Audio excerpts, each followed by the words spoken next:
നമുക്ക് ഇതിന്റെ stitching part ചെയ്യാം കേട്ടോ. കട്ടിങ്ങില് എല്ലാ ഭാഗങ്ങളും കറക്റ്റായി കട്ട് ചെയ്ത് എടുത്തിട്ടുണ്ടായിരുന്നു. ഇന്ന് ഇതിന്റെ സ്റ്റിച്ചിങ് ആണ് ചെയ്യാൻ പോകുന്നത്. അപ്പോൾ ആദ്യമേ ആ നെക്കിന് വേണ്ടിയിട്ട് കട്ട് ചെയ്തെടുത്ത 2 പീസ് ഇനിയിപ്പോൾ സൈഡിലേക്ക് അങ്ങ് മാറ്റി വെക്കുവാണേ.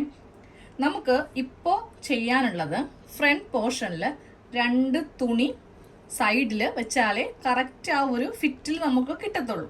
ബാക്കിന്റെ അതേ അളവിൽ ഫ്രണ്ട് കിട്ടണമെങ്കിൽ ആ 2 എക്സ്റ്റൻഷൻ ആദ്യമേ ഒന്ന് ചെയ്യണം കേട്ടോ. എന്നിട്ട് കറക്റ്റ് അളവിൽ അതൊന്ന് കട്ട് ചെയ്ത് മാറ്റണം. എന്നിട്ട് വേണം നെക്ക് സ്ലീവ് കാര്യങ്ങൾ ചെയ്യാൻ വേണ്ടിയിട്ട്. അപ്പോൾ ആ പാർട്ട് ഇതാണ് ആ 2 തുണി, അതെടുക്കാം. സ്ലീവൊക്കെ അങ്ങോട്ട് മാറ്റി വെക്കാം കേട്ടോ. ബാക്ക് പാർട്ടൊക്കെ അങ്ങോട്ട് മാറ്റി നമുക്ക് വെക്കാം. അതാ ഏറ്റവും താഴെ നിന്ന് നല്ല വശവും തമ്മിൽ വെച്ചിട്ട് നമ്മൾക്ക് ഈ 2 തുണികൾ തമ്മിൽ ഒന്ന് 1/2 ഇഞ്ച് തയ്യൽ തുമ്പ് വെച്ചിട്ട് ഒന്ന് തയ്ച്ചെടുക്കാം. അത് കഴിയുമ്പോൾ ഒന്ന് പതിച്ചും കൂടെ തയ്ക്കാം. പറ്റുവാണെങ്കിൽ ഒന്ന് അയൺ ചെയ്യുവാണെങ്കിൽ നല്ലതായിരിക്കും. ഇല്ലെങ്കിൽ സ്റ്റിച്ചിങ്ങിന്റെ സമയത്ത് അതെല്ലാം കഴിഞ്ഞ് നമ്മൾ ഇടുന്ന ടൈമിലാണെങ്കിലും അയൺ ചെയ്താൽ മതി കേട്ടോ. അപ്പോൾ ഇതൊന്ന് കൂട്ടി അടിച്ച് എടുക്കാം. ഇതുപോലത്തൊരു പീസ് 2 സ്ഥലത്തും ഉണ്ട് കൊടുക്കാൻ വേണ്ടിയിട്ട്.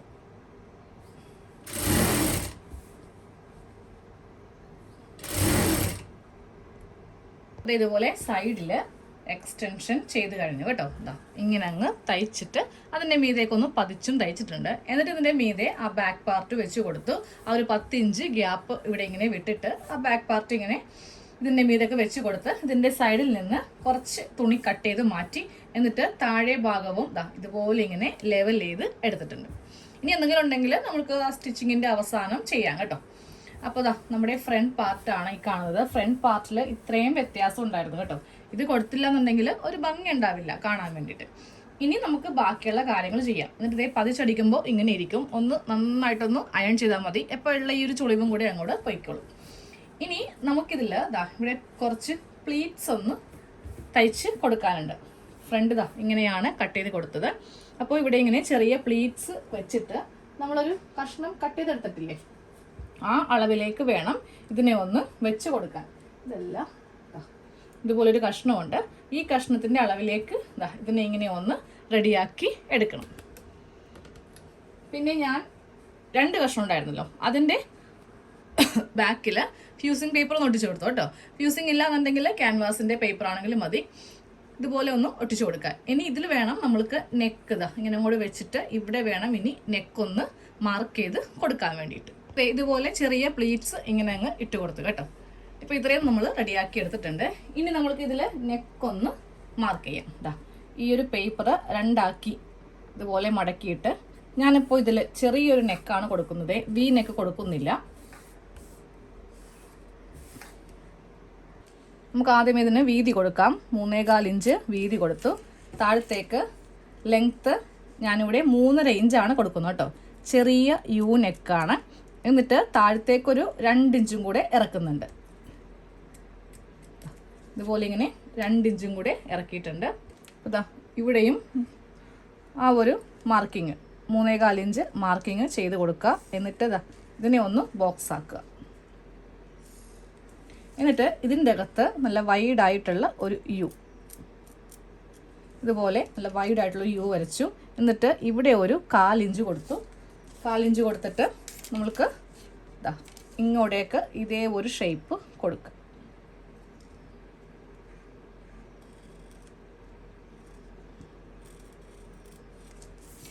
ഇതുപോലത്തെ ഒരു നെക്കാണ് ചെയ്യുന്നത് കേട്ടോ. ഇങ്ങനെ ഒരു നെക്കാണ് നമ്മൾ ഇന്ന് കൊടുക്കാൻ പോകുന്നത്. അപ്പോൾ ഇതിൻ്റെ മീതെ മറ്റേ തുണിയുണ്ടല്ലോ, അത് വെച്ചിട്ട് ഇതിനെ ഒന്ന് തയ്ച്ചെടുക്കുക. അപ്പോൾ ഇതുപോലെ നെക്ക് ഒന്ന് തയ്ച്ച് എടുത്തു കേട്ടോ. ഈ ഒരു ഷേപ്പിലാണ് നെക്ക് തയ്ച്ചിരിക്കുന്നത്. ഇനി ഞാൻ ഇതിൻ്റെ ഈ ഓരോ സൈഡിലും ഇതുപോലത്തെ ലേസ് വെച്ചിട്ട് ഇങ്ങനെ അങ്ങ് തയ്ക്കാൻ പോവാം. ഈ താഴെയും അതുപോലെ തന്നെ ഓരോ കഷ്ടമായിട്ട് ഇങ്ങനെ ഒന്ന് കട്ട് ചെയ്തെടുത്തേ. അപ്പോൾ ഇതെങ്ങനെ തയ്ക്കാൻ പോകുന്നറിയോ, നല്ല വശവും തമ്മിൽ വെക്കാം. അതായത് ലേസിൻ്റെ നല്ല വശവും ഈ ഒരു തുണിയുടെ നല്ല വശവും തമ്മിൽ വെക്കുക. ഈ ലേസിൻ്റെ നല്ല വശം കണ്ടുപിടിക്കാൻ വേണ്ടി അത്യാവശ്യം നല്ല പാടുണ്ട് കേട്ടോ. ഓക്കെ, കിട്ടി. അപ്പോൾ ഇതുപോലെ ഇങ്ങനെ വെച്ച് ഒരു 1/4 ഇഞ്ചിൽ തയ്ച്ചെടുത്തിട്ട് ഇത് ഓപ്പൺ ചെയ്ത് ഒന്ന് പതിച്ച് അടിച്ചു വെക്കുക. അപ്പോൾ ഇതുപോലെ ഇങ്ങനെ ഒന്ന് ഈ 3 സൈഡും ഒന്ന് ഇങ്ങനെ അങ്ങ് ഒന്ന് തയ്ച്ച് എടുത്തു കേട്ടോ. ഈ ഒരു ഡിസൈനിലാണ് തയ്ച്ചെടുത്തിരിക്കുന്നത്. ഇനി നമുക്കിത് ഫ്രണ്ട് പാർട്ടിലൊന്ന് ജോയിൻറ്റ് ചെയ്ത് കൊടുക്കാം. നമുക്ക് ഇതൊന്ന് ജോയിൻറ്റ് ചെയ്യാം കേട്ടോ. ജോയിൻറ്റ് ചെയ്യുന്നതിന് മുന്നേ ഇതിൻ്റെ സെൻറ്റർ മാർക്ക് ചെയ്യുക, ഇതിൻ്റെ സെൻറ്ററും മാർക്ക് ചെയ്യുക. 2 സെൻറ്റർ ഞാൻ ഇവിടെ ഇങ്ങനെയൊന്ന് മാർക്ക് ചെയ്ത് കൊടുത്തു. എന്നിട്ട് നമ്മൾ ഇതിൻ്റെ മീതേക്കാണ് ഇതിങ്ങനെ വെച്ച് തയ്ക്കാൻ പോകുന്നത്. അപ്പോൾ അതാ ഇതിങ്ങനെ വെച്ചിട്ട് ഇതിങ്ങനെ ഒന്ന് തയ്ച്ച് എടുക്കണം. ഇവിടെ നിന്ന് ഇവിടം വരെ തയ്ച്ച് കൊണ്ടുവരിക. എന്നിട്ട് ഇതിങ്ങനെ ഒന്ന് ജോയിൻറ്റ് ചെയ്ത് എടുക്കുക. ഫ്രണ്ട് പാർട്ട് ഇതുപോലെ ഇങ്ങനെ ഒന്ന് റെഡിയാക്കി എടുത്തിട്ടുണ്ട് കേട്ടോ. നിങ്ങൾക്ക് വേണമെങ്കിൽ ഈ ലേസിൻ്റെ മീതെ വേണമെങ്കിലും ഒരു സ്റ്റിച്ച് ഇങ്ങനെ വേണമെങ്കിൽ ഇങ്ങനെ കൊടുക്കാം. അപ്പം ഞാനപ്പോൾ ഇതിൻ്റെ മീതെ ഇനി സ്റ്റിച്ച് കൊടുക്കുന്നില്ല, ഇതിങ്ങനെ തന്നെ അങ്ങോട്ട് വെക്കുവാണ്. പിന്നെ അത് മാത്രമല്ല, ഫ്രണ്ട് നെക്ക് ഞാൻ ഇവിടെ സ്റ്റിച്ചും കൊടുത്തിട്ടില്ല കേട്ടോ. ഞാൻ നന്നായിട്ടൊന്ന് അയൺ ചെയ്തെടുത്തേ. ഇതിൻ്റെ ഈ ഭാഗം ഇങ്ങനെ അങ്ങ് ഫ്രീ ആയിട്ട് വിട്ടിരിക്കുവാണ്. ഹെമ്മിങ് ചെയ്യണമെങ്കിൽ ചെയ്യാം, പക്ഷേ ഹെമ്മിങ് ചെയ്തില്ലെങ്കിലും നമ്മൾ ഇതിൻ്റെ അകത്തും ഈ ഒരു പീസ് വെച്ചിരിക്കുന്നത് കൊണ്ട് കുഴപ്പമില്ല. ഇനിയിപ്പോൾ കുറേശ്ശെ ഇങ്ങനെ കണ്ടാലും കുഴപ്പമില്ല കേട്ടോ. അപ്പോൾ സ്റ്റിച്ച് വേണമെങ്കിൽ ചെയ്യാം, ഞാൻ ചെയ്യുന്നില്ല. ഇനി നമുക്ക് അടുത്ത പരിപാടി എന്ന് പറയുന്നത് നമ്മുടെ ബാക്ക് പാർട്ടിലെ നെക്ക് കാര്യങ്ങൾ, സ്ലീവ് ജോയിൻറ്റ്, പിന്നെ സൈഡൊക്കെ ഞാൻ ആദ്യമേ കാണിച്ചു തന്നു. ഇതുപോലത്തെ എക്സ്റ്റൻഷനൊക്കെ കൊടുത്ത് കറക്റ്റ് അളവിൽ എങ്ങനെ കട്ട് ചെയ്യണം എന്നൊക്കെ ഞാൻ കാണിച്ചു തന്നു. ഇനിയിപ്പോൾ ഇതിൻ്റെ ഫൈനൽ പാർട്ടായിരിക്കും കാണിക്കാം കേട്ടോ. കാരണം കഴിഞ്ഞ വീഡിയോയിൽ തന്നെ ഞാൻ എല്ലാം ഡീറ്റെയിൽ ആയിട്ട് ഷോൾഡർ അറ്റാച്ചിങ്ങും അതുപോലെ തന്നെ സ്ലീവ് വെക്കുന്നതും സൈഡും എല്ലാം കാണിച്ചതാണ്. അപ്പോൾ അതുകൊണ്ട് നമുക്കിനി ഇത് ഫുള്ളായിട്ട് അങ്ങോട്ട് തയ്ച്ചിട്ട് ഇതിൻ്റെ ഫൈനൽ ലുക്ക് ഒന്ന് കാണാം. ഇവിടെ ഫൈനൽ ലുക്കാണ് ഈ കാണുന്നത് കേട്ടോ. നമ്മുടെ നെക്കിൻ്റെ താഴെയായിട്ടാണ് ഇതുപോലെ പ്ലീറ്റ്സ് വരുന്നത്. അപ്പോൾ നിങ്ങൾക്ക് ഇതുപോലത്തെ ലേസ് ഇല്ലാന്നുണ്ടെങ്കിൽ പൈപ്പിങ് ചെയ്ത് കൊടുത്താലും മതി. അപ്പോൾ ഞാൻ ഇഷ്ടം പോലെ റെഡിമെയ്ഡിൽ ഇതുപോലത്തെ ഒരു ഇത് കണ്ടിട്ടുണ്ട്, ഒരു മോഡൽ കണ്ടിട്ടുണ്ട്, അങ്ങനെ ചെയ്തതാണ് കേട്ടോ. സ്ലീവിൻ്റെ എൻഡിൽ വെച്ചില്ല, കാരണം നെക്കിൽ മാത്രം കൊടുത്തിട്ട് അതങ്ങ് നിർത്തി. ബാക്ക് എ ലൈനാണ്, ഫ്രണ്ടിൽ മാത്രമേ ഈ ഒരു പ്ലീറ്റ്സ് ഇങ്ങനെ അങ്ങോട്ട് വരുന്നുള്ളൂ. പിന്നെ നമ്മൾ സൈഡിൽ ഇതുപോലെ എക്സ്റ്റൻഷൻ കൊടുത്തിട്ടുണ്ട് ഫ്ലെയർ കിട്ടാൻ വേണ്ടിയിട്ട്. അപ്പോൾ ഇതും കൂടി ഒന്ന് ട്രൈ ചെയ്ത് നോക്കാം.